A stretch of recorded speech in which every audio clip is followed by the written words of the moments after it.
At this time, I'd like to introduce a man who's been a force in Connecticut for gun rights for well over, definitely 30 years. He's the most recognizable lobbyist for gun rights in Connecticut, Bob Crook.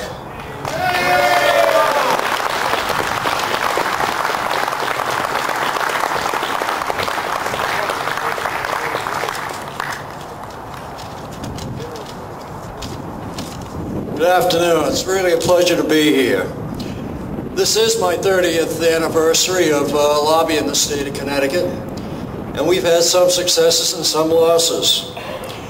But let me get to my one-page sheet. I'll be short. The headline on the Second Amendment March is, and there's 3 issues, "It's time our voices are heard."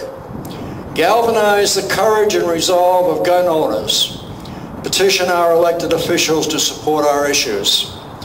Over the past 20 years, since Governor Weicker, gun owners have been under severe attack, and several onerous bills have been passed, including the worthless assault weapon bill, which neither the gun owners nor the Connecticut State Police can interpret, the Turn Your Neighbor bill, and others that impact gun owners with no appreciable effect on criminal activity. Much of the responsibility for passage of these bills is our fault. Gun owners and sportsmen have not had the courage and resolve to petition our legislators through communications with them. There is an apathy in our ranks, and that should be very, very obvious. There is apathy in our ranks. Whether through fear, apprehension, just plain laziness, or lack of knowledge of legislative issues. Until recently, we, the hundreds of thousands of gun owners in the state, have failed to communicate. And we fail to communicate with legislators. Make no mistake, legislators want to hear from you. You are the experts in your gun hunting, fishing, trapping, and conservation issues. Many legislators don't know what you do, or why you own guns or participate in the outdoor sports. What I'd like you to do is be proud of your interests and activities and consider yourself an educator. We're all lobbyists. You're here today as a lobbyist, whether you know it or not. You're promoting a cause, and you're promoting it to the media, you're promoting it to the legislators, and you're promoting it to each other. Be proud of your interests and activities. Consider yourself an expert. Talk, call, write, email them with your support or opposition. Rest assured they want to hear from you. Most people don't understand that. They want to hear from you. Rest assured our opposition is communicating, and they communicate well. All of us that entered the computer age, and those who have used email communicating with legislators, have made a significant difference. While personal contact and phone calls are better, the volume of email has demonstrated your interest and involvement. Last year and this year, your communications effectively killed micro-stamping, mandatory concealed carry, long gun registration eliminating private sales, transfer of the Board of Firearms permit examiners to state police, and many others.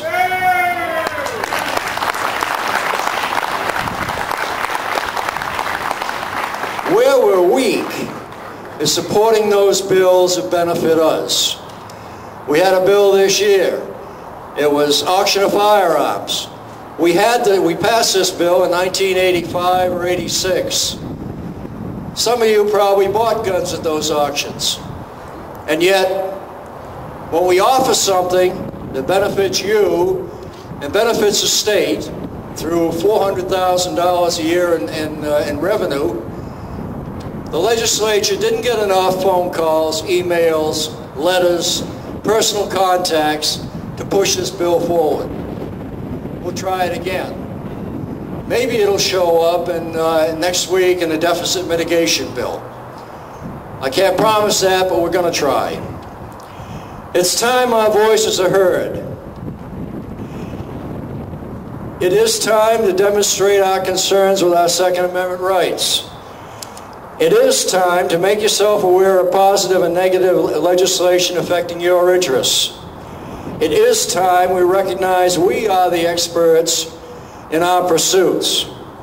It is time each of us communicate with and educate our legislators. Their yeas and nays up on that board in the building behind me determines our rights. Without you communicating with them, they don't know what your interests are. They don't know what your positions are. They don't know why you want to do it. They don't know a whole lot of things up here. They're covering 4,000 bills this year. In a normal year, 400 will pass. Unless you tell them what you want, they don't know. Those who do communicate are part of those who do not communicate are part of the problem we face, not part of the solution. I'd urge you to visit the Coalition of Connecticut Sportsmen website. That's easy to remember, ctsportsman.com. Review the current legislation. Get on our email list, which we now have about 1,500, probably goes to maybe 10 or 12,000 people with retransmissions. And become an informed sportsman. If you don't know what's going on, you don't know how to respond. The only source you can find out what's going on is the website or the emails coming from me. NRA puts out stuff. Where do you think they get it from? They get it from my website or they get it from my emails. They're very good at it. The more communication we have between them and us, the better off we are. But you have to know the particulars. They don't have the room to put out the particulars. So either get on the website or get on my email, please. Be informed of the current legislation. Protect your interests. Communicate with legislators. Let me assure you, communication is the answer. You want to win? Communicate. You want to lose? Sit back and do nothing. Thank you for the opportunity to speak here today.